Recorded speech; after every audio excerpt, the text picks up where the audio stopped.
ඔයා දැනගන්න යන්නේ හිස කඳින් වෙන් කරලා දැම්මත් කිටියෙන්ම කිව්වොත් මැරුණට පස්සේ ජීවත් වෙන්න පුළුවන් සතුන් කීප දෙනෙක් ගැන. ඉතින් වීඩියෝ එකට යන්න කලින් මේක ලයික් එකක් දාගෙනම පටන් ගමු. මුලින්ම අපි කතා කරන්න යන්නේ රැට්ල් ස්නේක් කියලා හඳුන්වන ඇමරිකාවේ සිටින උග්‍ර විෂ සහිත සර්පෙක්නේ හිස කඳින් වෙන් වුණ රැට්ල් ස්නේක් කෙනෙක්. ඔයා හොඳටම දන්න දෙයක් තමයි අපිට කවදා හරි උග්‍ර විෂ සහිත සර්පෙක්ව අල්ලන්න ඕන වුණොත් ඌව වලිගෙන් නෙමෙයි ඔළුවෙන් අල්ල ගන්න ඕන කියන එක. ඒත් YouTube එකේ උනත් ඕන තරම් සර්පයෝ අල්ලන වීඩියෝ වල ඉන්න අය මුලින්ම අල්ලන්නේ සර්පයාගේ ඔළුවෙන් නෙමෙයි වලිගෙන් කියලා ඔයාට හිතෙන්න පුළුවන්. නමුත් මේ සර්පයන් අල්ලන්න විශේෂයෙන්ම පුහුණු වෙලා තියෙන අය ගාව ඒ වෙනුවෙන්ම නිෂ්පාදනය කරපු විශේෂ උපකරණයක් තියෙන නිසා සර්පයාගේ හැසිරීම බලලා උගේ හිසයි දැනටමත් අතින් අල්ලගෙන ඉන්න උගේ නැට්ටයි අතර නියම පරතරයක් තියාගන්නවා. එහෙම නැතුව අපි සර්පයාගේ වලිගෙන් අල්ලන්න ගියොත් ඌ මුලින්ම කරන්නේ පැනපු ගමන් අපේ අතට දෂ්ට කරන එක. ඒ විදිහට ඔයා මේ හිස කඳින් වෙන්නුන සර්පයාව වලිගෙන් අල්ලනකොට සර්පයාගේ ඔළුව නැතුව උනත් දෂ්ට කරන්න හදන හැටි ඔයාලට පේනවා ඇති. ඒ විතරක් නෙමෙයි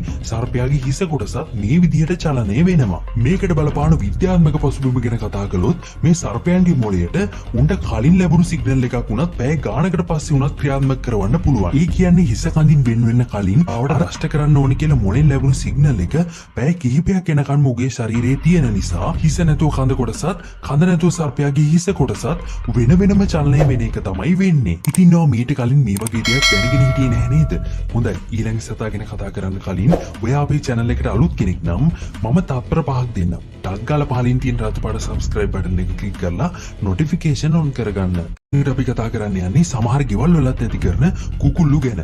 ඔයා මෙච්චර දවසක් දැනන් හිටියේ නැති වුණාට මේ කුකුල්ලුන්ටත් බෙල්ල කැපුවට පස්සේ උනත් ජීවත් වෙලා ඉන්න පුළුවන්. මේකට හේතුව තමයි කුකුලගේ ශරීරය පාලනය කරන්න ඕන කොටස් වගේම මස්තිෂ්කයේ පිහිටලා තියෙන්නේ කුකුලගේ ඔළුවට ටිකක් පහලින් වෙන එක. ඒක නිසා කුකුලගේ ඔළුව උඩින්ම කපලා දැම්ම කියලා කුකුලා මැරෙන්නේ නැහැ වගේම හොඳට හුස්ම ගන්නත් පුළුවන්. දැනට වාර්තා වෙලා තියෙන විදිහට මේ ඔළුව කපපු කුකුලෙක් හරියටම මාස 18ක් ජීවත් වෙලා තියෙනවා. ඊළඟට අපි බලන්න යන්නේ මැරුණත් පණ තියෙන පුදුම හිතෙන මාළුවෙක් ගැන. ඒ විදිහට අපි සාමාන්‍යයෙන් මාළු යන්න කලින් කපන විදිහට මේ මාළුවාගේ භාගයක්ම කපලා දාලා තමයි තියෙන්නේ. ඒත් ඔයාම බලන්නකෝ මාළුවාට මොකද වෙන්නේ කියලා. මැරිලා ඉන්න මාළුවා උයන්නත් ලෑස්ති කරලා භාගයක්ම කපලා ඉන්නකොට එක පාරටම දඟලන්න හදනවා වගේම කිහිප වතාවක්ම මේසෙන් බිමට පනින්නත් හදනවා. මෙම සිදුවීමට බලපාන විද්‍යාත්මක හේතුව තමයි මේ මාළුවාගේ මොළයයි සුසුම්නාවයි තවමත් එකිනෙකට සම්බන්ධ වෙලා තියෙන එක. ඔයා දකිනවා වගේම තවමත් මේ මාළුවාගේ හිස කඳින් වෙන් කරලා නැති නිසා මොළයයි සුසුම්නාවයි එකිනෙකට සම්බන්ධ වෙලා තමයි තියෙන්නේ. මේක නිසා මාළුවාගේ ශරීරයේ තියෙන චාලක නියුරෝන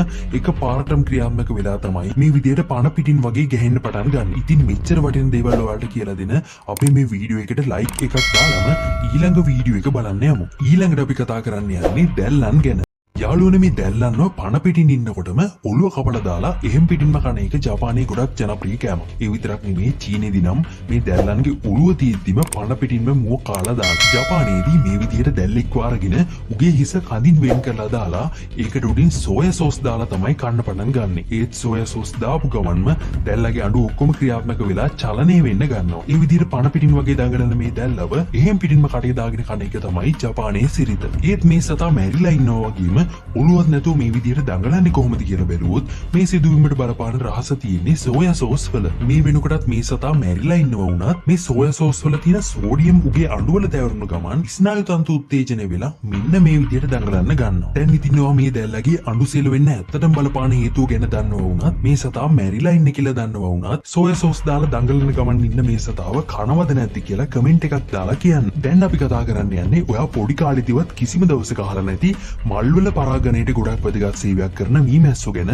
ඔයාගේ ජීවිතේ කිසිම දවසක අහලා නැති සමහර විට අවුරුදු ගාණක් ඉස්කෝලේ ගියත් ඔයා දන්නේ නැති වෙන්න පුළුවන් දෙයක් ගැන. මේ විදිහට මීමැස්සන්ගේ පිටිපස්සේ තුඩක් පිහිටලා තියෙන්නේ විලෝපිකයන්ගෙන් සිදුවෙන්න පුළුවන් හානිදායක අවස්ථාවලදී දෂ්ට කරන්න. බැරි වෙලාවත් මීමැස්සෙක් අපිට දෂ්ට කළොත් උගේ තුඩ ඒ මොහොතේම ගැලවිලා අපේ ශරීරයේ තැම්පත් වෙන්න පුළුවන්. නමුත් ඔයා විශේෂයෙන්ම දැනගන්න ඕන දෙයක් තමයි මීමැස්සගේ ශරීරයෙන් උගේ තුඩ වෙන් වෙලා අපේ සමය තුලද තිබුණත් තුඩ අසල තිබෙන මාංශ පේශීන් වලින් විෂ අපේ ශරීරයට ඇතුල් කරන්න පුළුවන්. සරලවම කිව්වොත් මේ මීමැස්සා මේ වෙනකොටත් මැරිලා හිටියත් තුඩට තනිවම විෂ ඇතුල් කරන්න පුළුවන් නිසා කිසිම දවසක මැරලා බිම වැටිලා ඉන්න මීමැස්සෙක්ම අල්ලන්න යන්න එපා. මොකද තවමත් උගේ තුඩට පණ තියෙන නිසා. ඊළඟට අපි කතා කරන්න යන්නේ සුපිරි හැකියාවක් තියෙන කැස්බෑවෝ ගැන. ඒ විදිහට කැස්බෑවෙකුගේ ශරීරයෙන් හදවත ගලවලා දැම්මත් උගේ හදවතට තනිවම වැඩ කරන්න හැකියාවක් තියෙනවා. ඒකත් මේ පැය දෙක තුනක් යනකන් එහෙම නම් නෙමෙයි. කැස්බෑවෙකුගේ හදවතට හරියටම දවස් 5ක් විතර යනකන් නොනැවතී එක දිගට ස්පන්දනය වෙන්න පුළුවන්. මේකට හේතුව තමයි මේ කැස්බෑවන්ගේ හදවත ඇතුළෙම හදවත ස්පන්දනය කරන්න ඕන සෛල පිහිටලා තියෙන එක. මේ හේතුව නිසා කැස්බෑවෙකුගේ හදවතට ශරීරයෙන් වෙන් වෙලා තියෙද්දී උනත් දවස් 5ක් එක දිගට ස්පන්දනය වෙන්න පුළුවන්. ඉතින් ඔයා මීට කලින් කැස්බෑව ගැන මෙහෙම දෙයක් දැනගෙන හිටියද? ඉතින් අද වීඩියෝ එකකින් ඔයා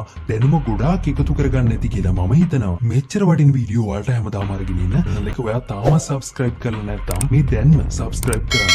එහෙනම් හෙටත් සුපුරුදු පරිදිම මේ වගේ දැනුම පිරෙන වීඩියෝකින් ඔබ හමු වෙනතේ ගිහින් එන්නම්. ඔබට සුබ දවසක්.